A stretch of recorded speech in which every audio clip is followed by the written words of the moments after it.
తల్లి సోనియా గాంధీ గారు మనకు ఈ రోజు తెలంగాణను ప్రకటించిన సందర్భంగా వారి బర్త్డే కూడా ఈ రోజే ఉండడం మనందరికి కూడా చాలా సంతోషం.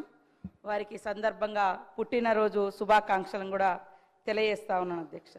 ఈరోజు జరుగుతున్నటువంటి విగ్రహావిష్కరణ కార్యక్రమాన్ని ఆయా పార్టీలు వాళ్ళ సొంత ఎజెండాను ఈ విగ్రహం చుట్టూ, ఈ తల్లి విగ్రహం చుట్టూ రాజకీయాన్ని చేస్తున్నటువంటి పరిస్థితి మనం చూస్తూ ఉన్నాం. ఈనాడు పెడుతున్నటువంటి తల్లి తెలంగాణ విగ్రహంలో మరి తెలంగాణ ప్రజల అస్తిత్వము, ఆత్మగౌరవం, పోరాటము, శ్రమైక్య జీవన మరి రూపము, ఆశీర్వాదం, తల్లి యొక్క బ్లెస్సింగ్స్ ఇవన్నీ కలగలిసినటువంటి నిండు రూపము తెలంగాణ తల్లి రూపము ఈరోజు మనం ఆవిష్కరించుకోవడం కూడా చాలా సంతోషం అధ్యక్ష. ఇందాక బీజేపీ వాళ్ళు కానీ బయట బీఆర్ఎస్ వాళ్ళు కానీ మాట్లాడుతున్నది తెలంగాణ తల్లి విగ్రహాన్ని మారుస్తున్నారని. అయ్యా, ఇప్పటి వరకు అధికారికంగా 10 సంవత్సరాల కాలం నుంచి మరి ఎక్కడైనా అధికారికంగా తెలంగాణ తల్లి విగ్రహాన్ని ఆవిష్కరింప చేసిర్రా?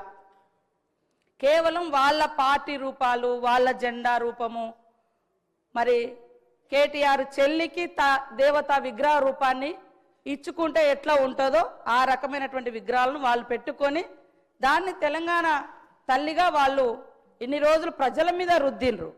కానీ ఈరోజు మనము పెట్టుకునేది సాటి తల్లులు, చెల్లెలు, అమ్మలు ఎట్లా ఉంటారో, తెలంగాణ బిడ్డల యొక్క అస్తిత్వం ఎట్లా ఉంటుంది అనే రూపాన్ని మనం ఈరోజు ఇచ్చుకోవడం జరుగుతూ ఉంది.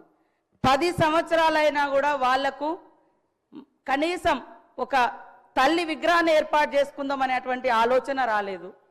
కనీసం మరి నిండు గుండెల నిండా పాడుకునేటువంటి జయ జయ తెలంగాణను ఒక రాష్ట్రీయ గీతంగా ఏర్పాటు చేసుకుందాం అనేటువంటి ఆలోచన వాళ్ళకు రాలేదు. ఈరోజు అవి మనం చేస్తూ ఉంటే మాత్రం అడ్డుకుంటా ఉన్నారు. మనం విన్నట్టుగా గుండెల మీద, నెత్తి గుండుల మీద కూడా మా సోదరులు కానీ సోదరిమణులు కానీ అంటే రకరకాలుగా టీజీ అని పెట్టుకుంటే మాత్రం వాళ్ళ పార్టీకి వచ్చే విధంగా బీఆర్ఎస్ పార్టీ వాళ్ళు టీఎస్గా మార్చుకున్నారు. మరి తెలంగాణ ఉద్యమంలో టీజీ అని పెట్టుకున్నది వాళ్ళ అధికారానికి రాగానే వెంటనే టీఎస్గా మార్చుకున్నప్పుడు మా సోదరులు ఎవరు కూడా మరి వాళ్ళే అధికారంలో ఉన్నారు, కేంద్రంలో ఇక్కడ కూడా ఉన్నారు, బీజేపీ వాళ్ళు కనీసం మాట్లాడలేకపోయారు. ఈరోజు ప్రజల ఆకాంక్షను ఆవిష్కరింపజేసే విధంగా జరుగుతున్న దాన్ని మాత్రము రాజకీయం చేస్తున్నారు.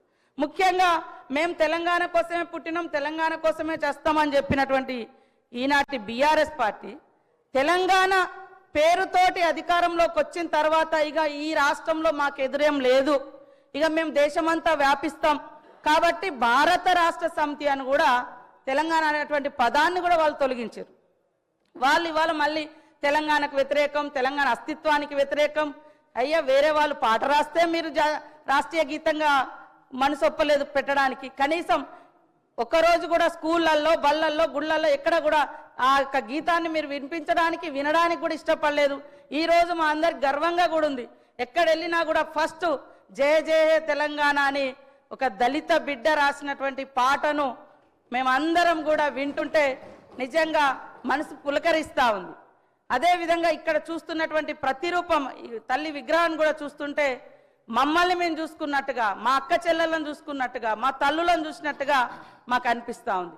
దాంట్లో ఎలాంటి రాజకీయం లేదు. కాకపోతే ఏంటంటే వాళ్ళకు బీఆర్ఎస్ వాళ్ళకు వాళ్ళ ఇంట్లో ఉండేటువంటి రూపం, నేను ఎప్పుడో 2-3 ఏళ్ల కింద నుంచే మాట్లాడుతున్నా, ఆ విగ్రహ రూపం చూడండి. ఎవరైనా శ్రమైక జీవనం ఉందా?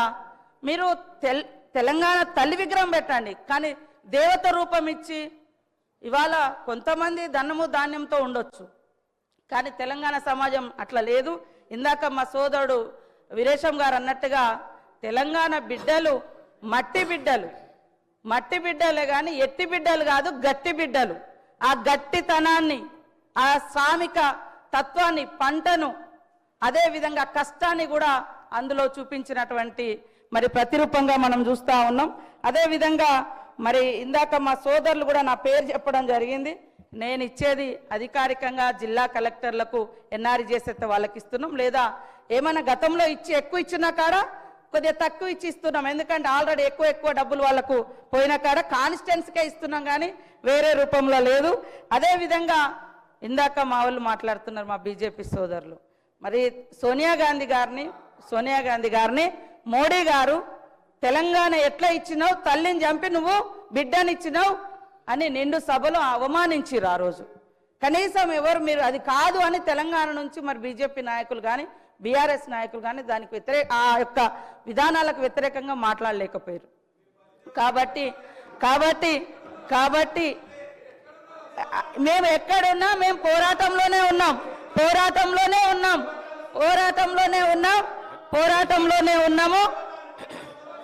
1200 మందిని 1200 మంది అని ఆ రోజు కేసీఆర్ అని ఆయన అధికారానికి వచ్చినాక మళ్ళీ 400 మంది కుదించారు, కనీసం మీరైనా ఇవ్వలేదు.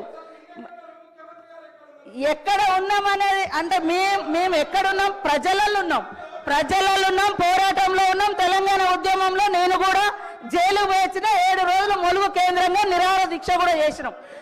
నేను అనేది సరే అదే తెలంగాణ వచ్చిన తర్వాత కూడా తెలంగాణను కించపరిచే అవసరం అంటున్నా. మేము ఎక్కడున్నామని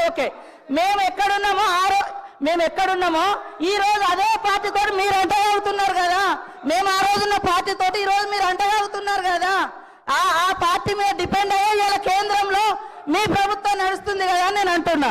కాబట్టి నేను అనేది ఆ రోజైనా ఈ రోజైనా మా గొంతులు తెలంగాణ ప్రజల కోసం వినిపించినాం. నిండు సభలో సోనియమ్మను పట్టుకొని కాంగ్రెస్ను పట్టుకొని మీరు తల్లిని చంపి తెలంగాణ ఇచ్చారు, ఇది కరెక్ట్ కాదన్నప్పుడు ఇవాళ ఏం మాట్లాడుతున్నారు, ఈరోజు ఏం మాట్లాడుతున్నారు? కాబట్టి ఇవాళ రాజకీయాలలో వేరే రకం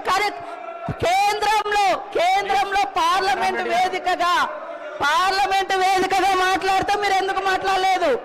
పార్లమెంట్ వేదికగా 10 ఏళ్లలో జాతీయ గీతం రాకుండా రాష్ట్రీయ గీతం రాకుండా మీరు ఎందుకు మాట్లాడలేదు? కాబట్టి ఇవాళ తెలంగాణ ఇవ్వడాన్ని మీరు వ్యతిరేకించారే, తెలంగాణ ఇవ్వడాన్ని మీ మోడీ గారు వ్యతిరేకించారు, తెలంగాణ ఇవ్వడాన్ని మీ మోడీ గారు వ్యతిరేకించారు. కాబట్టి అధ్యక్ష కాంగ్రెస్ ప్రభుత్వం అధికారంలోకి వచ్చిన నాటి నుండి కాంగ్రెస్ ప్రభుత్వం అంటేనే మహిళల్ని గౌరవించే ప్రభుత్వం. ఇందిరాగాంధీ గారి కాడ నుంచి ఈ రోజు మహిళలకు ఇచ్చేటువంటి సంక్షేమ పథకాలన్నీ కూడా మహిళలను ఏ సమాజం అయితే మహిళ అభివృద్ధి జరుగుతుందో ఆ సమాజం అభివృద్ధి చెందినట్టుగా ఏదైతే మనం కొనబద్ధంగా తీసుకుంటామో ఆ విషయాన్ని మరి డాక్టర్ బిఆర్ అంబేద్కర్ గారు చెప్పిన పద్ధతిలో ఈనాటి గవర్నమెంట్ కూడా మహిళల యొక్క సంక్షేమం కోసం మొదటి నుంచి లాస్ట్ ఇయర్ ఇదే డిసెంబర్ 9th రోజు ఇదే అసెంబ్లీ వేదికగా ఇదే అసెంబ్లీ పక్కన మరి ఉచితంగా బస్సు ప్రయాణాన్ని కూడా మనం మహిళలకు ప్రారంభించిన రోజు. అధ్యక్ష ఈ రోజు వరకు 4,000 కోట్ల రూపాయలను ఉచిత బస్సు ప్రయాణానికి మనం ఖర్చు పెట్టడం జరిగింది.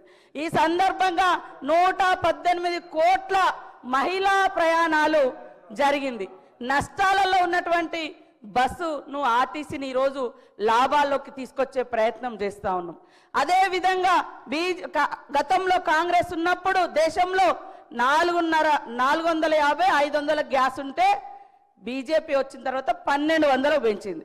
ఇప్పుడు మా సోనియమ్మ గారి యొక్క ఆదేశానుసారం సీఎం రేవంత్ రెడ్డి గారు మా క్యాబినెట్ అంతా కూర్చొని మరి ఏదైతే వాగ్దానం చేసినామో 500కే మేము గ్యాస్ ఇస్తా ఉన్నాం. పేదింటి బిడ్డలకు కూడా గుడిసెలో వెలుగు నింపాలని ఉచితంగా 200 యూనిట్ల కరెంటు కూడా ఇస్తా ఉన్నాం.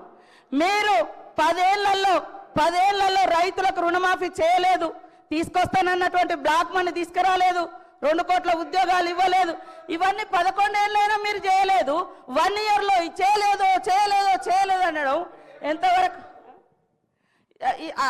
ఇదంతా మాట్లాడము ఎంతవరకు కరెక్ట్ సార్? కాబట్టి ఇది విగ్రహానికి సంబంధించినటువంటి సభ, విగ్రహావిష్కరణ ఈరోజు జరుగుతున్నటువంటి సమావేశము.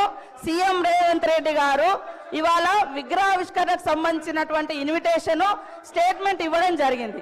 దాని నుంచి డైవర్ట్ చేసి రాజకీయాలు మాట్లాడుతున్నారు, అందుకనే నేను మాట్లాడాల్సి వచ్చింది. కాబట్టి ఈ రోజు మనం ప్రతిష్ఠింప చేసుకునేటువంటి తెలంగాణ తల్లి విగ్రహం ప్రతి ఇంట్లో ఒక ఆడపడుచు విగ్రహం లాగా మాకు కనిపిస్తుంది. కాబట్టి మీ ఇందాక నేను మండలికి పోయినా బీజేపీ సభ్యులు 100% సపోర్ట్ చేశారు ఇక్కడ మాత్రం వీళ్ళు కావాలని రాజకీయం చేస్తున్నారు.